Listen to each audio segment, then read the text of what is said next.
Hello বন্ধুরা, দেখো এটা হচ্ছে নিরামিষ মাছ। মাছ তো বর্ষাকালে সবাই প্রচুর প্রচুর খায়, তো আমাদের বাড়িতে তেমনটা হয় না।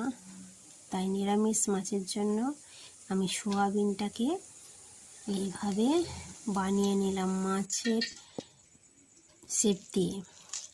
এই যে সোয়াবিনটা দেখানোর জন্য সোয়াবিন আর একটু বেসন দিয়ে মেখে নিয়েছি, তার সাথে নুন, মিষ্টি, ঝাল সবই দিয়েছি। আর সোয়াবিনগুলো গোটা রেখেছি। আর এখানে আমার তেলটি গরম হয়ে গেছে। সোয়াবিনগুলো মাখার পর এই হাতের উপরে একটু মাছের আকারে শেপ করে নিচ্ছি। তারপর মাছগুলো ভাজতে দিয়ে দিয়েছি। এই দেখো, এটা নিরামিষ মাছ। এখন অধিকাংশই নিরামিষ জিনিসটাই পছন্দ করে। মাছ তো এখন সব অনেক অনেক ঠাকুরের ভক্ত হয়েছে সব, আর মাছের দামও প্রচুর।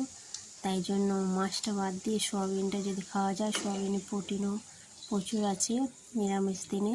এইগুলো খুবই ভালো খাবার। তো দেখো, আর এইভাবে করে এই যে মাছের ঝাল একদম রেডি। কেউ বুঝতেই পারবে না এটা মাছের ঝাল না সোয়াবিন দিয়ে তৈরি করা হয়েছে।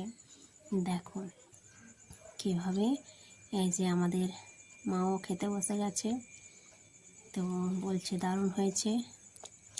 খাওয়া মাকে একটা ভাজা মাছ দিয়েছিলাম, মাছ নয় মানে নিরামিষ মাছ, ওই খাচ্ছে।